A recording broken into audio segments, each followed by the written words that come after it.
In today's video, we're going to be exposing the fantasy that is house flipping. It's super easy, right? Buy low, sell high. Wrong.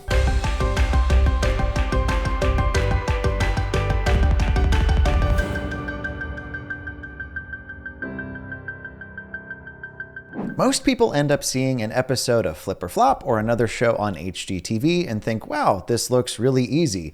I just buy a house off the market, I renovate it, and it's super cute and fun. I sell the property and I make all kinds of money. In my experience, that's simply not the case. My name is Dossey. I'm a real estate investor. I've done everything from buy and hold, fix and flip, pretty much everything but new construction. I've flipped hundreds of homes. I own Ballpoint Marketing, Call Porter, and I've also mentored in the real estate space since 2019. And in today's video, I'm going to be walking you through the 8 things that most people don't anticipate when they go into flipping a house and what ultimately ends up costing them a lot of money. Now, I wish I could sit here and tell you, yeah, it's super easy. You just print money. It's like an ATM. It's great. But that's not the case. My first flip I did, I actually had to sell to a different investor at a discount for cash, and I had to bring $7,500 to the table to pay off the loan I had on that property just to sell the place. Kind of goes against the whole HGTV thing, right? I actually ended up paying somebody else to buy a house from me. That sucks. The first part of the fantasy is this real simple, we just find a deal. Right? You just find a property that needs work. That sounds super easy in theory, but in actuality, it's not. And that's something I've spent the past 10 years perfecting. Now, we're not going to get into this video like how to find a good deal, marketing, what all of that looks like. I've done dozens and dozens and dozens of other videos on that in this channel, but it's not as simple as you just find a good deal. You have to make sure that you understand what a good deal even means. It's not the HGTV math of what's it going to sell for, what's repairs. Cool, I'll just buy it for less than that.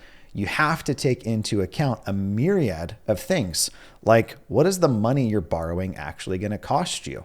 How much is the construction going to be? What are holding costs? What are closing costs? What are the real estate commissions you're going to have to pay? What if things come up that are unexpected? What if the house takes longer than you think it should to sell? And a lot of other items. I'm a big fan of using a free tool like dealcheck.io to punch in a lot of these variables and get a really accurate calculation of, are we going to turn a profit on this or not? Kind of a sub point on getting a good deal is accurately understanding what that property is going to be worth after those repairs are done. A lot of real estate agents, and particularly first-time fix and flippers, think it's just going to sell for whatever Zestimate says, and that's simply not accurate. Those online estimates you see are really at best guesstimates. Zillow says they're within an 80% chance of being within a 20% range above or below of being accurate on a Zestimate. So if Zillow says that a house is going to be worth $100K, that means that they're 80% confident that it's going to be worth between 80 to 120. I don't know about you, but if I'm investing my time, my money, and taking on a large financial risk, I'm not okay with a 40% swing in values. The second part of the fantasy that we need to address is accurately setting up your scope of work. What does scope of work mean? Scope of work means what are we actually going to be fixing, updating, or renovating on the property room by room. Early on in my career, I'd walk through a house with a GC and I'd be like, make it rent ready. Well, rent ready means very different things to very different people. I one time got a project back that didn't even have closet doors on the closet. I was like, oh, I didn't think you needed those. What do you mean you don't think I need doors on the closet in order to rent the property out? We're talking literally going line by line, room by room of like, take the trim off, paint the walls, put the trim back on. And that gets very, very specific when you're doing things like taking out bathrooms or remodeling kitchens. A lot of newer real estate investors or first-time flippers, a lot of newer real estate investors or first-time fix and flippers don't actually realize that on HGTV shows, a lot of the materials and even the labor is donated for the chance to be featured on TV. Often these homes are over remodeled, meaning more money went into the home than will ever come out of it. A lot of first-time fix and flippers make the mistake of either A, not budgeting enough, so they end up with a crappy product put back on the market that's going to suck for the person who buys it, or they end up over remodeling the house, doing things that nobody needs, wants, whatever, ask for or expect, where they end up losing money on the project. The goal should be to have a great quality product that's remodeled and done very tastefully. It's safe, all permits were pulled and everything, and it's a great home for the next family who buys it. It's a little bit more complex than just buy low and sell high, right? Another thing when it comes to figuring out what you're actually doing to the place is making sure you're not biting off more than you can chew. I've not really ever gotten hurt on a project that I just had to put down some carpet and paint. It's been the ones where I'm rebuilding foundations, taking out walls, redoing plumbing, HVAC, etc., that you kind of get in a little over your head, and it's really easy to lose money if you don't understand what's being done correctly, what it should cost, or even if it's done right. The third thing that we have to get is a good deal on the renovations. So we can't just get a good deal on the property and then go find the most expensive contractor in town and have them do it. We're going to have to find somebody that can do good work at a high quality level and also get it done on time, which can be a little bit like a needle in a haystack. There's an old construction slogan that's like, good, fast, affordable, pick two, right? We're kind of looking for all three, which means it's not going to be the cheapest. It's probably not going to be the fastest, but that quality of work really has to be there. So it's something that we're proud of saying, hey, I did that project and I'm going to stand behind all of the systems that we touched should you have issues. So we're taking that scope of work, we're getting bids on that scope to make sure that people are quoting us for the work that we actually want done. And then it comes time to even selecting that right person, checking things like their insurance, their reviews, walking past projects, asking to talk to references. That in and of itself, there's a million ways that can go wrong. Take it from somebody that's flipped hundreds of houses. There has been times that I've hired the wrong crew, or I've hired the right crew, but the timing hasn't been right and they haven't been able to get to my project. Or God forbid you end up in a situation where they're robbing Peter to pay Paul, taking the money you give them for your project and using it to finish up other projects they didn't bid appropriately. I'm not a fan of picking the cheapest bid. In my experience, that tends to lead to problems. You normally end up kind of in like the middle to upper end of middle if you're looking for somebody that you don't have to babysit. The fourth thing that comes into play here is what I think a lot of women that watch HGTV really think looks fun, is the interior design aspect of it. Look at me. I can barely dress myself. I'm wearing a hoodie when shooting this, for goodness sakes. That's never been my cup of tea. And you really have to think through that interior design aspect when it comes to flipping houses. Sure, back when rates were 2%, you could do the ugliest, cheapest remodel and somebody would just want a house. They'd figure it out. But that's simply not the case, nor should it be the kind of work that you want to bring to the market and stamp your name on. So we want to go into this with strategy of what colors, what finishes, what materials, what sort of feeling are we trying to invoke? Does this interior design style match the property? Does it match the area? Does it match the asset class?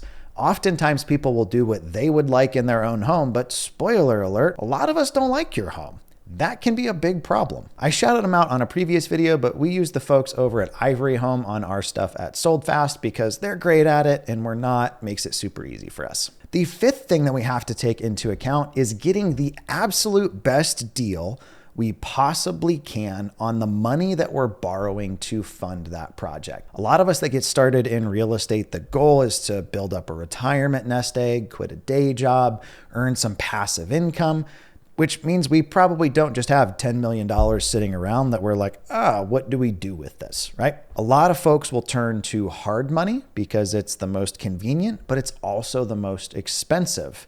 Your goal should be to lower your cost of capital as much as possible to give you as much margin in the project as you can possibly afford. I've done previous videos on this, but I'm typically using private money where I'm paying around 8% interest and a 1-point origination fee.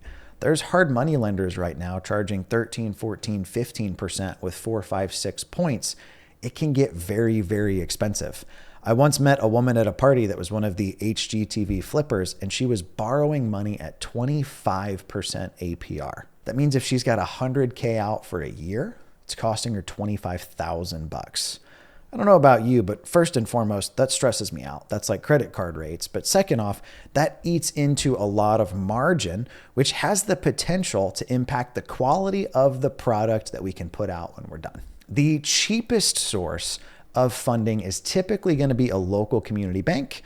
We use a website called icba.org to find those folks. I don't have any sort of like an affiliate deal or anything with them, just a tool we've used for years. One cautionary thing that I do want to point out on the whole capital side of things is you do need to protect your liquidity. Make sure you don't end up cash poor trying to get a project through. I've got horror stories I could tell you of folks I've worked with and talked to over the years that have ended up with like tens of thousands, $30,000, $40,000, $50,000 on credit cards, waiting for a project to sell, just getting eaten alive by interest and fees. Not to mention, there's enough stress in our lives to begin with. Not being in a position that you're wondering like how to pay your own mortgage because you're trying to invest is something I would recommend you avoid if at all possible. The sixth thing we've got to get right is timing. Now, you've probably heard that you can't time the market, which tends to be like a phrase that gets thrown around with like stocks. We can't pick when things are going up or going down. And we can kind of say the same thing about real estate. Like we can't really call out when properties are likely to appreciate or depreciate. Obviously, there's concerns right now in the market with just how unaffordable things are, where interest rates are at, all of that good stuff. But we can time what time of the year we're buying our project and taking it to market. You probably don't want to set up a massive remodel where you're going to list it over the holidays. Don't get me wrong. I am looking for projects that I can take to market in spring when things start to warm up and people are looking to move. Another good time of year is before school starts as people are shuffling, trying to get into the right school districts. You could have the right project, the right all these other variables, but the wrong timing of when it is you're buying that place. The seventh thing is going to be picking the right real estate agent or service to get that project listed and on the market for you. All real estate agents aren't created equal. I'm licensed. I've got agents that work with me in multiple markets. So I feel like I can be honest here. The bar really isn't all that high to get your real estate license, which means you have a lot of people that are licensed professionals that don't really know what they're doing. When it comes time to listing your house, we've got to make sure we price it right. We have to make sure that the pictures are solid. Nice wide angle lens, appropriately lit. Ideally, your photos are taken at golden hour. Your description is great, highlights the strengths, overcomes any weaknesses with the listing. It only takes one person to buy your house, but we want to find that right person as fast as possible. And ideally, even in winter with 7% rates, be able to create a bidding war around that project. And that's going to come through cultivating desire, how the property is staged, if they recommend you stage it, all the way down to what sort of marketing does that real estate agent do. I hate to tell you this, but the average real estate agent is just going to list the house on the MLS, sit back and hope to collect a check when that place sells. We're personally doing things like just listed postcards, just sold postcards, flyering neighborhoods, Facebook and Instagram content, as well as paid ads to get as many eyes on that property as fast as possible. There is kind of this saying of like, oh, houses sell themselves. And while that might be true to an extent, I believe that the right agent can make or break if that place sells at a premium and if it sells quickly. The eighth thing that I don't think I've ever seen talked about on a YouTube video is picking the right buyer. All offers are not the same. What sort of financing are they using? Do they have cash for a sufficient down payment? Are they asking for all kinds of credits and things? Is it contingent on them selling something else? What's the likelihood we get that person through inspection? What's the likelihood that when that inspection comes out, that they're not going to be a complete nightmare and want $50,000 in credits? What's the likelihood that they're not going to do something dumb prior to closing, like go finance a new Lambo where they no longer qualify for your house? One of the worst things that can happen is going on market, going under contract quickly, and then falling out and having to go back to market. That always puts doubt in people's mind. Like, what did they find that I need to be aware of? There's probably about 20 sub points to these 8 points that I made. I'm sure folks in the comments on this will have their own points that I would love you to throw out if you're watching this and feel like I missed something. But the moral of the story is real estate is simply not buy low and sell high. That's a fantasy, and fantasy is often much more appealing than reality. If you guys enjoyed this video, I'm going to ask that you like the video and subscribe to the channel. That helps us reach more people like you.